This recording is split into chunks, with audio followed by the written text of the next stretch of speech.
வீலுக்குள்ள வரைக்கும் அந்த தண்ணி வந்து இருக்கு. நல்ல ஆழமா தான் இருக்கு இந்த இடம். ஒரு மேடு வந்து ரொம்ப டீப்பா இருக்கு.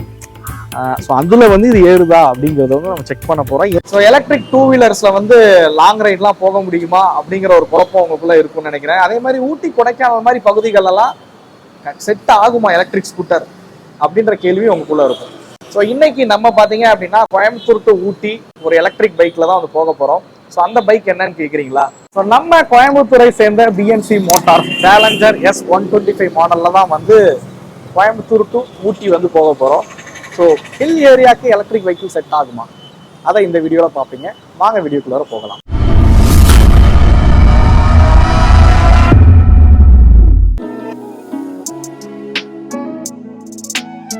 டூ வீலர்ஸ் நம்ம ஊட்டி பயணத்தை தொடங்கியாச்சு. இங்கேருந்து ஊட்டி பார்த்தீங்க அப்படின்னா ஒரு 86 கிலோமீட்டர் வருது. ஒரு 30-33 கிலோமீட்டர் வந்து நார்மல் ரோட்ஸில் தான் வந்து ஓட்ட போகிறோம். அதுக்கப்புறம் மலைப்பாங்கான பகுதிகள் ஹில் ஏரியாவில் வந்து நம்ம ட்ரைவ் பண்ண போகிறோம். ஃபர்ஸ்ட் ஆஃப் ஆல் எனக்கு இந்த சேலஞ்சர் 125 வந்து பார்க்கும்போது டிசைன் ரொம்ப பிடிச்சிருந்துச்சி அப்படின்னு தான் சொல்லணும். ஒரு யூனிக்கான டிசைனில் வந்து உருவாக்கியிருக்காங்க. ஃபஸ்ட்டு இந்த வெஹிக்கிளோட டிசைனை நம்ம பார்த்துடலாம் வாங்க. ஒரு மொப்பட் டைப்பில் இருக்க ஒரு டிசைனில் வந்து உருவாக்கியிருக்காங்க அப்படின்னு சொல்லலாம். இது வந்து ஒரு டே டு டே கம்யூட்டராகவும் நம்ம வந்து யூஸ் பண்ணலாம் அப்படின்னே சொல்லுவேன். ஆக்சுவலாக இந்த வெஹிக்கிளோட ஃப்ரண்ட் ப்ரொஃபைலேருந்து ஆரம்பிக்கும். ஹெட்லைட்ஸ் பார்த்தீங்க அப்படின்னா எல்இடி ஹெட்லைட்ஸாக கொடுத்துருக்காங்க. யூஸ்வலாக ஹேண்டில் பார் திரும்பும் போது ஹெட்லைட்ஸ் வந்து திரும்பும், பட் இதில் வந்து அப்படி கிடையாது. ஸோ வீல்ஸ் பொறுத்த வரைக்கும் 14 inches வீல்ஸ் கொடுத்துருக்காங்க. டிஸ்க் பிரேக்ஸ் வந்து பயன்படுத்திருக்காங்க. கம்பைன் பிரேக்கிங் சிஸ்டம் தான். யூஸ்வலாக நம்ம பார்க்கக்கூடிய பைக்ஸ் எல்லாத்துலேயுமே வந்து ஃப்ரேம் அப்படிங்கிறது வந்து உள்ளே இருக்கும், பட் இதில் பார்த்தீங்க அப்படின்னா ஃப்ரேம் வந்து வெளியில் தெரிகிற மாதிரி இருக்குது.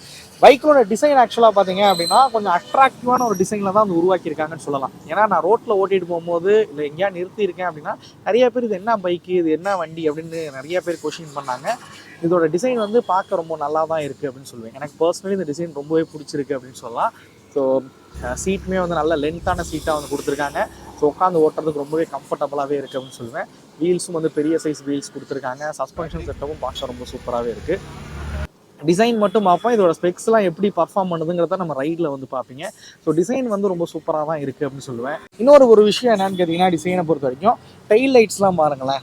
இந்த ஃப்ரேம்லேயே வந்து இருக்கிற மாதிரி இந்த டெயில் லைட்ஸ் டிசைன் பண்ணியிருக்காங்க. டெயில் லைட்ஸ் இண்டிகேட்டரு அது மாதிரி ஃப்ரண்ட்டில் இருக்கக்கூடிய இந்த இண்டிகேட்டர்ஸும் உங்களை போட்டு காமிக்கிறேன். பார்த்தீங்களா, இங்கே பாருங்கள். ஸோ இண்டிகேட்டர்ஸ்லாம் இதுலேயே இருக்கிற மாதிரி வந்து டிசைன் பண்ணியிருக்காங்க. இந்த வெஹிக்கிளோட டிசைன் உங்களுக்கு பிடிச்சிருக்கா என்னன்றதை மறக்காமல் கமெண்ட் பண்ணுங்கள். நம்ம ரைடை வந்து கண்டினியூ பண்ணுவோம். ஸோ இந்த வெஹிக்கிளில் வந்து மொத்தம் 3 மோட்ஸ் வந்து கொடுக்குறாங்க. 1, 2, 3 அப்படின்னு. ஒன்றுங்கிறது ஒரு ஈகோ மோடு மாதிரி, 3ங்கிறது பார்த்தீங்க அப்படின்னா ஸ்போர்ட்ஸ் மோடு மாதிரி. அந்த ஈகோ மோட்லேயே வந்து ஒரு 45லேருந்து 50 கிலோமீட்டர் வரைக்கும் வேகம் வந்து போக முடியுது. இவங்க சொல்கிற 180 கிலோமீட்டர் ரேஞ்ச் அப்படிங்கிறது இந்த ஃபஸ்ட்டு மோடில் வச்சு தான் நம்மளால் வந்து எடுக்க முடியும். ஸோ ஈகோ மோடில் ஓட்டும் போது 180 கிலோமீட்டர் ரேஞ்ச் கொடுக்கும் அப்படிங்கிறத அவங்க ப்ரௌச்சர்லேயே வந்து மென்ஷன் பண்ணியிருக்காங்க. அதிகபட்சமான வேகம் பார்த்தீங்க அப்படின்னா 70 கிலோமீட்டர் வரைக்கும் இதால் ஸ்பீடு வந்து போக முடியும். பட் அதில் வச்சு ஓட்டும் போது ரேஞ்சுங்கிறது கம்மியாக தான் கொடுக்கும். ஓகே, இப்போ தான் ரியல் சேலஞ்சே வந்து ஸ்டார்ட் ஆகுது. ஊட்டி வந்து மலை ஏற ஆரம்பிச்சாச்சு. ஸோ நான் மட்டும் இல்லை, என் கூட பில்லியனையும் வச்சு தான் நம்ம வந்து ஓட்ட போகிறோம். ஆல்மோஸ்ட் என்னோட வெயிட் வந்து ஒரு 90-95 kg இருக்கும். அவரோட வெயிட் ஒரு 40-50 kg இருக்கும். ஸோ அந்த வெயிட்டில் தான் நம்ம வந்து ட்ராவல் பண்ண போகிறோம். ஸோ இந்த வெஹிக்கிளில் வந்து BLDC ஹப் மோட்டார் தான் வந்து பயன்படுத்தியிருக்காங்க. ஹீட் எந்த லெவலில் இருக்குதுன்னு பார்ப்போம். ஒரு 33 கிலோமீட்டர் ஓட்டிகிட்டு வந்தாச்சு. பெருசாக ஹீட் தெரியல. நல்லாவே கை வச்சாலுமே ஹீட் வந்து தெரியலன்னே சொல்லுவேன். ஸோ IP67 ரேட்டிங் இருக்குது இந்த மோட்டார் பொறுத்த வரைக்கும். பேட்டரிக்கும் IP67 ரேட்டிங் வந்து கொடுத்துருக்காங்க. மித்த விஷயங்கள் அப்படியே நம்ம மேலே போயிட்டு பேசுவோம் வாங்க. ஸோ இப்போ ஆக்சுவலாக பார்த்தீங்கன்னா ஹில்ஸ் வந்து ஏற ஆரம்பிச்சாச்சு. நார்மல் ரோட்டில் வந்து ஒரு 45 to 50 வரைக்குமே அந்த ஃபஸ்ட்டு மோடு, அதாவது ஈகோ மோடுன்னு வச்சுங்களேன், அதில் வரும்போது வருது. பட் ஆனால் பரவாயில்ல, ஒரு 24 to 25 கிலோமீட்டர் ஸ்பீடில் தான் வந்து இந்த ஹில் வந்து ஏறுது. நல்லா டீப்பான ஒரு ஹில் தான் வந்து ஏறிட்டு இருக்கோம்.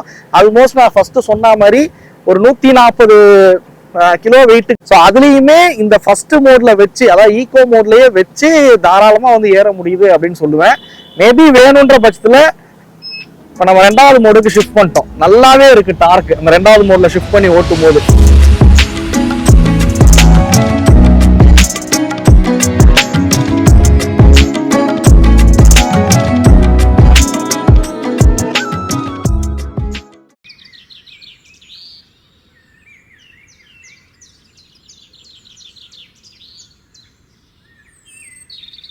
ஓகே விலர்ஸ், ஃபைனலி நம்ம நேற்று வந்து ஊட்டி வந்து சேர்ந்தாச்சு. ஒரு 8:30-9 மணிக்கு பக்கம் ஆணுச்சு. ஸோ இருட்டிருச்சுங்கிறனால நம்ம அதுக்கப்புறம் வீடியோஸ் எதுவும் எடுக்கலை.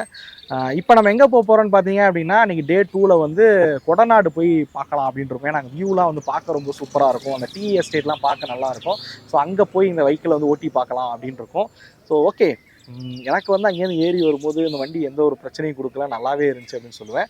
இன்னும் ஒன்று ஓப்பனாக சொல்லணும் அப்படின்னா, பேட்டரி பற்றி சொல்லி ஆகணும். ஆக்சுவலாக வந்து இவங்க டபுள் பேட்டரி கொடுத்துருக்காங்க. 180 கிலோமீட்டர் ரேஞ்ச் வந்து கவர் பண்ணுறாங்க. பட் அது வந்து அவங்களே ஸ்டாண்டர்டாக கொடுத்துட்டாங்க. அது வந்து பேஸ் வேரியன்ட், அதாவது ஃபஸ்ட்டு மோடில் போட்டு ஓட்டினா மட்டும்தான் அந்த 180 கிலோமீட்டர் வரும்ன்றதை அவங்க ப்ரௌச்சரில் வந்து மென்ஷன் பண்ணியிருக்காங்க. ஆஸ் யூஷுவல் எல்லா வெஹிக்கிள்ஸ்லையும் அப்படி தான் கொடுத்துருப்பாங்க. பட் நார்மல் ரோட்ஸில் ஓட்டும் போது மேபி இவங்க சொல்கிற 180 கிலோமீட்டர்ஸ் வரலை அப்படின்னாலும் அட்லீஸ்ட் ஒரு 150-140 கிடைக்கும் அப்படின்னு நினைக்கிறேன். டபுள் பேட்டரி டெக்னாலஜிலாம் வச்சு கொடுத்துருக்கனால. ஸோ ரிமூவல் பேட்டரி அப்படிங்கிறனால ஈஸியாக ரிமூவ் பண்ணி நம்மளால் சார்ஜ் போடவும் முடியுது. நீங்கள் வெஹிக்கிளே வச்சு வேணாலும் சார்ஜ் பண்ணிக்கவும் முடியும். ஓகே, நம்ம வாங்க இன்னைக்கு டே 2 கண்டினியூ பண்ணுவோம். ஓகே, இப்போ நம்ம வந்து ஒரு ஒரு ஒரு மேடு வந்து ரொம்ப டீப்பாக இருக்குது. ஸோ அதில் வந்து இது ஏறுதா அப்படிங்கிறத வந்து நம்ம செக் பண்ண போகிறோம். எந்த மோடில் ஏறுது அப்படிங்கிறத வந்து நம்ம செக் பண்ணலாம் அப்படின்னு இருக்கோம். ஸோ நான் சோலோவாக இல்லை, பில்லியனோட வச்சு தான் ஃபஸ்ட்டு நான் சோலோவாக செக் பண்ணி காட்டுறேன் இதில் எந்த மோடில் ஏறுது அப்படிங்கிறது. அடுத்து பில்லியன் வச்சு எந்த மோடில் ஏறுதுன்றதை பார்ப்போம். ஓகே, இப்போ நம்ம வந்து மேடு ஏறி பார்ப்போம். இப்போ சோலோவாக தான் ஏறுறோம். இப்போ நான் வந்து மோடு 1ல் வச்சு ஏற போகிறேன். எப்படி இருக்குன்னு பார்ப்போம். கிட்டத்தட்ட என்னோட வெயிட் வந்து ஒரு 95 kg.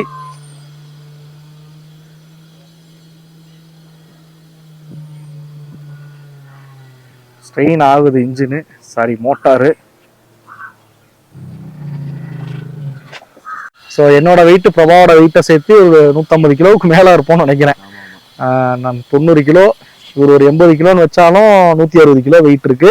ஆக்சுவலாக மோடு 1ல் என் வெயிட்டுக்கே ரொம்ப ஸ்ட்ரெயின் ஆச்சு. அதனால மோடு 1 வேணாம், மோடு 2ல் ஏறுதான்னு பார்ப்போம். அப்படி இல்லைன்னா மோடு 3 ஸ்விட்ச் பண்ணிப்போம். எவ்வளோ இது கொடுத்துருக்காங்க லோட் கெப்பாசிட்டி வந்து? இவங்க 200 kg வந்து கிளைம் பண்றாங்க. பட் அது நார்மல் ரோட்ஸ் கிளைம் பண்ணியிருக்கலாம். பட் இந்த மாதிரி இடங்கள்னும் போது இன்னும் கொஞ்சம் அவ்வளோ வெயிட்டோட இழுக்குமான்னு தெரியல. அப்போ மோட் 2ல தான் வந்து எடுக்கிறோம்.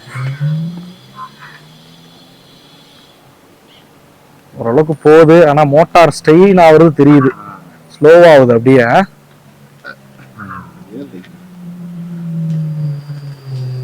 ஸ்ட்ரெயின் ஆயிடுச்சு.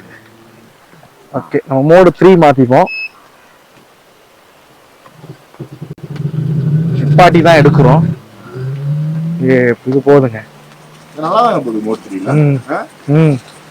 ஏன்னா அந்த ஸ்லோப்லயே வந்து நல்ல காருக்கு எக்ஸ்பீரியன்ஸ் பண்ண முடியுது. பரவாயில்ல, ஏறிடுச்சு பக்காவா, பிரச்சனையே இல்லை. ஓகே, நீங்கள் மோடு 3லாம் போட்டிங்க அப்படின்னா எந்த ஒரு ஹில்லாக இருந்தாலும் தாராளமாக கிளைம் பண்ண முடியுதுன்னு சொல்லுவேன். ஒரு 160 கிலோ வெயிட்டோடய தாராளமாக ஏறுது. பட் இது வந்து மோடு 1லேயே ஏறலன்னு கேட்டிங்கன்னா அதுக்கு தகுந்த மாதிரி தான் அவங்க பவர் டெலிவரி வந்து பண்ணுற மாதிரி வந்து கொடுத்துருப்பாங்க. அதிகமான லோடு வச்சு இல்லை இந்த மாதிரி ஹில் ஏரியா போகிறப்ப நீங்கள் மோடு 3ல தான் வந்து கிளைம் பண்ணுற மாதிரி இருக்கும்.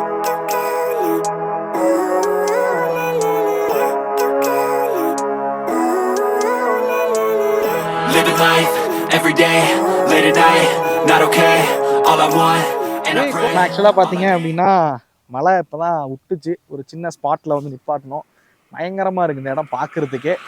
ஸோ பிஎன்சி பற்றி எனக்கு பிடிச்ச ஒரு விஷயத்த சொல்லலாம் அப்படின்னா, இப்போ நான் ஆக்சுவலாக நிப்பாட்டினது இந்த ஹில்ஸில் வந்து நான் நிறைய இடங்கள் இப்போ ஃபுல்லாக ஓட்டி பார்த்தோம். நிறைய கார்னர் பெண்டு அப்படிலாம் இருந்துச்சு. ஸோ அந்த இடங்கள் எல்லாமே நம்ம ஓட்டி பார்த்தோம். எனக்கு ரொம்ப பிடிச்ச விஷயம் என்னன்னு கேட்டிங்கன்னா, இவங்க 14 inches வீல்ஸ் வந்து பயன்படுத்தியிருக்காங்க. மோஸ்ட்லி ஸ்கூட்டர்ஸில் பார்த்தீங்க அப்படின்னா 12 inches வரைக்கும் தான் பயன்படுத்துவாங்க. பட் இவங்க வந்து 14 inches வரைக்கும் வீல்ஸ் வந்து பயன்படுத்தியிருக்காங்க. ஸோ அது எனக்கு ஒரு பாராட்டக்கூடிய விஷயமா பட்டுச்சு. 90/90 செக்ஷன் டயர்ஸ் 14 inchesல வந்து பயன்படுத்தியிருக்காங்க. ஓகே வீலர்ஸ், திட்டத்தட்ட திரும்பவும் மழை பெய்ய ஆரம்பிச்சிருச்சு. ஸோ எங்கே போய் நின்று வீடியோ எடுக்குதுன்னு தெரியல, அதனால் அப்படியே எடுத்துக்கிட்டே போயிட்டுருக்கோம். ஸோ அடுத்ததான் எனக்கு இந்த வெஹிக்கிளில் பிடிச்ச விஷயம் சஸ்பென்ஷன் தான். ஸோ ரியரில் வந்து காயில் ஸ்ப்ரிங் சஸ்பென்ஷன் கொடுத்துருக்காங்க. ஃப்ரண்ட்டில் பார்த்தீங்க அப்படின்னா ஸோ லீடிங் லிங்க் சஸ்பென்ஷன் கொடுத்துருக்காங்க. ஆன்டி டைவ் ப்ரொடக்ஷனோட இருக்கிற மாதிரி வந்து கொடுத்துருக்காங்க. அதாவது பிரேக் அப்ளை பண்ணால் நம்ம நோஸ் டைவ்னு சொல்லுவோம்ல, என்னோட எக்ஸ்பல்ஸ்லாம் நான் சொல்லியிருப்பேன். பிரேக் அப்ளை பண்ணால் நம்ம முன்னாடி வந்து தள்ளாது. ஸோ அது மாதிரி இருக்கிற மாதிரி இதை வந்து டிசைன் பண்ணியிருக்காங்க அப்படின்னே சொல்லுவேன். சஸ்பென்ஷன் வந்து ரொம்ப கம்ஃபர்டபுளாகவே இருக்குது அப்படின்னு சொல்லலாம். லோடு வந்து அட்ஜஸ்ட் பண்ணிக்க முடியும். ஸோ ஸ்டெப் அட்ஜஸ்டபிள் சஸ்பென்ஷனை தான் வந்து கொடுத்துருக்காங்க. 4 ஸ்டெப் அட்ஜஸ்ட் பண்ண முடியும். பட் நான் சாஃப்ட்வேர் சைடை தான் வச்சிருக்கேன். ஏன்னா நான் ஒரு ஆள் தான் டிரைவ் பண்ண போகிறேன்றனால சாஃப்ட்வேர் சைடாக வச்சுருக்கேன். மேடு பள்ளத்தெல்லாம் விடும்போது பார்த்தீங்க அப்படின்னா சஸ்பென்ஷன் ரொம்ப சூப்பராகவே இருக்குது அப்படின்னு சொல்லுவேன். மேபி நீங்கள் கமர்ஷியல் வெஹிக்கிளுக்காக பார்க்குறீங்க, பின்னாடி வந்து நான் அதிகமான லோடு வந்து கேரி பண்ணுவேன் அப்படின்னும் போது நீங்கள் சஸ்பென்ஷனை இன்னும் கொஞ்சம் ப்ரீ லோடு வந்து அட்ஜஸ்ட் பண்ணிக்கவும் முடியும். ஸோ ரொம்ப கம்ஃபர்டபுளாகவே இருக்கேன் இதோட சஸ்பென்ஷன் பொறுத்த வரைக்கும். ஆக்சுவலாக இங்கே பார்த்தீங்கன்னா தண்ணி வந்து கிட்டத்தட்ட ஒரு முழங்கால் அளவுக்கு தண்ணி தேங்கி இருக்கு அப்படின்னே சொல்லலாம். நிறைய பேர் ஹப் மோட்டர்னா பயப்படுற விஷயமே என்னன்னு கேட்டிங்கன்னா, மோட்ரு வெளியில் இருக்குது, தண்ணி உள்ளே போயிடுச்சுன்னா ஏதாவது பிரச்சனை வருமா அப்படிங்கிறது தான். நான் வண்டியை நடுவில் நிப்பாட்டிட்டு எடுப்போம், எப்படி இருக்குன்றதை பார்ப்போம்.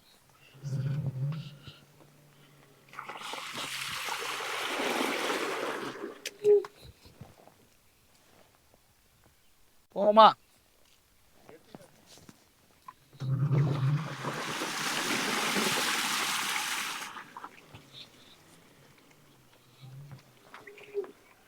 வீலுக்குள்ள வரைக்கும் அந்த தண்ணி வந்து இருக்கு, நல்ல ஆழமாக தான் இருக்கு இந்த இடம்.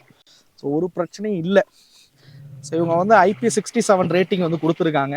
ஸோ மழை பெய்யுது கொள்ளுது, மழையில் ஓட்டலாமான்னு கேட்டிங்கன்னா தாராளமாக ஓட்டலாம் அப்படின்னு சொல்லுவேன். இந்த மாதிரி தேங்கி இருக்க இடத்துல நீங்கள் போயிட்டு வந்தாலுமே ஒரு பிரச்சனையும் இருக்காது. இந்த பல சேலஞ்சையும் இந்த சேலஞ்சர் தாங்குதான்றதை பார்ப்போம். ஏப்பா மழை விட்றா மாதிரி தெரியல, ஃபுல்லாக நனைஞ்சாச்சு, ஷூக்குள்ளலாம் தண்ணி போயிடுச்சுங்க. ஐயோ சரி, இன்னும் இந்த ஒரு சில விஷயங்கள் இந்த வண்டியை பற்றி சொல்லணும். சரி சொல்லிட்டு இதுக்கு மேலே வேணாம் ஊட்டி, நான் கீழே இறங்குறேன் அப்படின்ற முடிவுக்கு வந்தாச்சு. எனக்கு இந்த ட்ரிப்பில் வந்து ரொம்ப பிடிச்ச விஷயம் என்ன தெரியுங்களா, இதோட பிரேக்கிங் எனக்கு ரொம்ப பிடிச்சிச்சு அப்படின்னு தான் சொல்லணும். இதில் பார்த்தீங்க அப்படின்னா டூயல் டிஸ்க் பிரேக் வந்து கொடுத்துருக்காங்க. ஃப்ரண்ட்லையும் டிஸ்க் பிரேக், ரியர்லையும் டிஸ்க் பிரேக் வந்து கொடுத்துருக்காங்க. ரொம்ப கம்ஃபர்டபுளாக இருக்குது பிரேக் பண்ணுறதுக்கு. அது மட்டும் இல்லாமல் கம்பைன்ட் பிரேக்கிங் சிஸ்டம் வந்து கொடுத்துருக்காங்க, CBS கொடுத்துருக்காங்க. ஸோ நீங்கள் ரியர் பிரேக் அப்ளை பண்ணாலே போதும், ஃப்ரண்ட் பிரேக்கும் சேர்ந்து வந்து அப்ளை ஆகுது. ஸோ எனக்கு எந்த இடத்துலையும் பெருசாக ஸ்கிட் ஆகவோ கொள்ளவோ இல்லவே இல்லை. ரொம்ப சூப்பராக பண்ணியிருக்காங்கன்னு தான் சொல்லணும். இதோட பிரேக்கிங் பொறுத்த வரைக்கும் பிரேக்கிங் எனக்கு பர்சனலி ரொம்ப பிடிச்சிருக்கு அப்படின்னு சொல்லுவேன். ஸோ பிரேக் ரொம்ப பிடிச்சிருக்கு தான், பட் இந்த விஷயம் எனக்கு கொடுத்துருந்தா நல்லாயிருக்கும்னு தோணுது. என்னன்னு கேட்டிங்க அப்படின்னா பிரேக் லாக்கு. ஸோ இந்த மாதிரி மலைப்பகுதியிலாம் சுற்றும் போது ரொம்ப டீப்பாக இருக்கிற இடங்கள்லாம் பார்த்தீங்கன்னா இப்படி பிரேக்கை பிடிச்சிக்கிட்டே இருக்கிற மாதிரி இருக்குது. இன்கேஸ் எதாவது ஃபோனை எதாவது எடுக்கணும்னா இப்படி இறங்கிடுது. ஸோ பேக்கெட்டில் இருக்க ஃபோனை எடுக்கணும், ஏதோ ஒன்று பண்ணணும் அப்படின்னும் போது இறங்கிடுது. ஸோ மேபி அதை கொடுத்துருந்தாங்கன்னா நல்லாயிருக்கும். பட் இந்த மாதிரி சைட் ஸ்டாண்டு போட்டு நிப்பாட்டும் போது பெருசாக இறங்கலை. பட் சேஃப் இல்லையில, நமக்கு ஒரு பயமாக இருக்குது வண்டி கீழே இறங்கிடுமோ அப்படின்னு இருக்குது. பிரேக் லாக்குமே இந்த வெஹிக்கிளில் கொடுத்துருந்தாங்கன்னா நல்லாயிருக்கும். பிரேக் லாக் இந்த வெஹிக்கிளில் மிஸ்ஸிங் அப்படின்னே சொல்லுவேன். ஸோ இதோட பேட்டரியுமே வந்து பார்த்துருவோம். இது வந்து 4.2 kWh பேட்டரி வந்து கொடுத்துருக்காங்க. ரிமூவல் பேட்டரி தான், 2 பேட்டரியாக வந்து டிசைன் பண்ணியிருக்காங்க. சிங்கிள் பேட்டரி மாடலுமே இருக்குது. சிங்கிள் பேட்டரி போனீங்க அப்படின்னா 2.1 kWh பேட்டரி வந்து பயன்படுத்தியிருக்காங்க. லித்தியம் ஃபெரோபாஸ்பேட் பேட்டரி வந்து கொடுத்துருக்காங்க. இது ஆக்சுவலாக பார்த்தீங்கன்னா இந்த இடத்துல வந்து இதுக்கான லாக் இருக்குது. ஸோ ஒரு பேட்டரி வந்து சீட்டுக்கு அடியில் இருக்கிற மாதிரி கொடுத்துருக்காங்க. இன்னொரு பேட்டரி இதே லாக்கை ரைட் அண்ட் லெஃப்ட், ஒரு சைடு திருவினிங்கன்னா சீட்டு ஓப்பன் ஆகும், ஒரு சைடு திருவினிங்கன்னா ஃப்ரண்ட்டில் ஓப்பன் ஆகும். ஸோ பார்க்குறீங்க பேட்டரி எப்படி இருக்குது அப்படின்னு. சிங்கிள் பேட்டரி உள்ள மாடல் போனீங்க அப்படின்னா 30 லிட்டர்ஸ்க்கான ஸ்டோரேஜ் ஸ்பேஸ்மே வந்து கிடைக்கும். இதில் பார்த்தீங்கன்னா ஒரு BMSமே வந்து கொடுத்துருக்காங்க, பேட்டரி மேனேஜ்மெண்ட் சிஸ்டம் வந்து கொடுத்துருக்காங்க. பேட்டரியோட ஹெல்த் என்ன இருக்குது, சார்ஜ் எவ்வளோ ஏறி இருக்குன்றதை நீங்கள் பேட்டரியிலே பார்த்து தெரிஞ்சுக்கொள்ளவும் முடியும். அண்ட் இந்த பேட்டரி வந்து ரிமூவல் பேட்டரி தான். நீங்கள் வேணுன்ற பட்சத்தில் உங்கள் பார்க்கிங்கில் சார்ஜ் போட முடியாது, இல்லை அப்பார்ட்மெண்ட் மாதிரி இருக்கீங்க அப்படின்னா நீங்கள் பேட்டரியை கலட்டி கொண்டு போய் சார்ஜ் போட்டுக்கவும் முடியும். ஸோ இதோட சார்ஜிங் கெப்பாசிட்டி பார்த்தீங்க அப்படின்னா 7 மணி நேரம் பக்கம் ஆகும் உங்களுக்கு நார்மல் சார்ஜரில் போட்டிங்க அப்படின்னா. இது இல்லாமல் ஃபாஸ்ட் சார்ஜருமே அவங்க வந்து கொடுக்குறாங்க. ஃபாஸ்ட் சார்ஜரில் நீங்கள் போடும்போது பார்த்தீங்கன்னா 4 மணி நேரத்தில் இந்த 2 பேட்டரியை சார்ஜ் பண்ணிக்கவும் முடியும். சிங்கிள் பேட்டரி உள்ள மாடல் போனீங்கன்னா 3.5 மணி நேரம், ஃபாஸ்ட் சார்ஜில் போட்டிங்கன்னா 2 மணி நேரத்தில் வந்து சார்ஜ் ஆகும் அப்படின்னு சொல்கிறாங்க. ஸோ ஃபாஸ்ட் சார்ஜிங் வந்து சப்போர்ட் இருக்கிற மாதிரி தான் வந்து கொடுத்துருக்காங்க. பட் அதுக்கு நீங்கள் சார்ஜர் மட்டும் தனியாக வாங்குற மாதிரி இருக்கும். ஸோ இந்த பைக்கில் நான் மைனஸாக பார்த்த இன்னொரு விஷயம் என்னன்னு கேட்டிங்க அப்படின்னா அது லெக் ரூம்கிட்ட இருக்கக்கூடிய ஸ்டோரேஜ் அப்படின்னே சொல்லலாம். லெக் ரூம்கிட்ட ஸ்டோரேஜ் அப்படிங்கிறது நம்ம பெரும்பான்மையாக இருக்கக்கூடிய ஸ்கூட்டர்களில் நம்ம லெக் ரூம்கிட்ட இருக்கக்கூடிய ஸ்டோரேஜ் நம்ம ரொம்ப எதிர்பார்ப்போம். பட் இதில் வந்து லெக் ரூம்கிட்ட இருக்கக்கூடிய ஸ்டோரேஜ் ரொம்ப கம்மியாக இருக்குது. அதுக்கு 2 ரீசன் இருக்குது. ஒன்று பார்த்தீங்க அப்படின்னா இவங்க டபுள் பேட்டரி டெக்னாலஜியில் வந்து போயிருக்காங்க. ஸோ அதனால் அந்த ஸ்டோரேஜுங்கிறத காம்ப்ரமைஸ் ஆகிற மாதிரி இருக்குது. இன்னொரு ரீசன் என்னன்னு கேட்டிங்க அப்படின்னா இவங்க ஆக்சுவலாக வந்து இது ஒரு ஸ்கூட்டர் போல் ஒரு டிசைனில் வந்து உருவாக்கலை அப்படின்னு சொல்லியிருக்காங்க. இதை வந்து ஒரு டே டு டே கம்யூட்டராக தான் வந்து உருவாக்கியிருக்கோம் அப்படின்ட்டு இருக்காங்க. ஸோ அப்படி பார்க்கும்போது இந்த இடத்துல ஸ்டோரேஜ் அப்படிங்கிறது கம்மியாக இருக்குன்னு சொல்லலாம். ஸோ டே டு டே கம்யூட்டிங்க்கு உண்மையிலே இந்த ஸ்கூட்டர் நல்லா இருக்குது அப்படின்னே சொல்லுவேன்.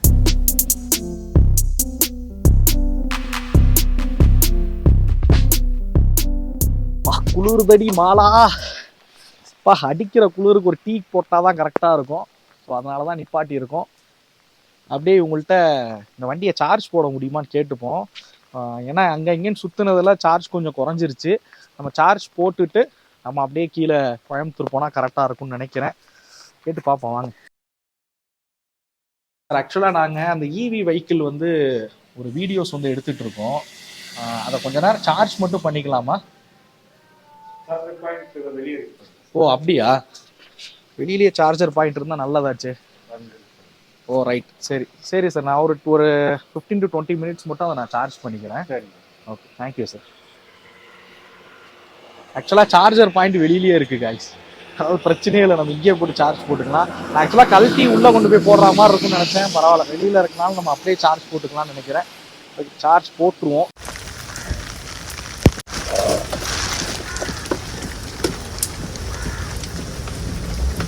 சார்ஜ் போட்டாச்சு. ஓகே வீலர்ஸ், நம்ம இந்த சேலஞ்சருக்கு விட்ட சேலஞ்ச் எல்லாத்துலேயும் இந்த சேலஞ்சர் பாஸ் ஆகிடுச்சு அப்படின்னு தான் சொல்லணும். ஆக்சுவலாக அங்கே நாங்கள் சார்ஜ் போட்டு முடிச்சுட்டு நேராக ஊட்டியை விட்டு கீழே இறங்கியே வந்தாச்சு. ஏன்னா பயங்கர குளிர், ஃபுல்லாக நினைஞ்சிருக்குமா, குளிர் தாங்க முடியல அப்படின்னு தான் சொல்லுவோம். அதனால் அதுக்கப்புறம் வீடியோஸ் எதுவுமே எடுக்கல. ஊட்டியை விட்டு கீழே இறங்கி விட்டு தான் நாங்கள் வீடியோஸ் எடுக்கிறோம். ஸோ நான் சொன்ன மாதிரியே இந்த சேலஞ்சர்ஸ்க்கு கொடுத்த சேலஞ்ச் எல்லாத்தையுமே கம்ப்ளீட் பண்ணிருச்சு. எனக்கு ஆக்சுவலாக பர்சனலாக சொல்லணும் அப்படின்னா இதோட மோட்டாரோட பர்ஃபார்மன்ஸ் உண்மையிலே நல்லாவே இருந்துச்சு அப்படின்னு சொல்லுவேன். அதே மாதிரி சஸ்பென்ஷன் நல்லா இருந்துச்சு. வீல்ஸ், பிரேக்ஸ் எல்லாமே ரொம்பவே சூப்பராகவே பண்ணியிருக்காங்க.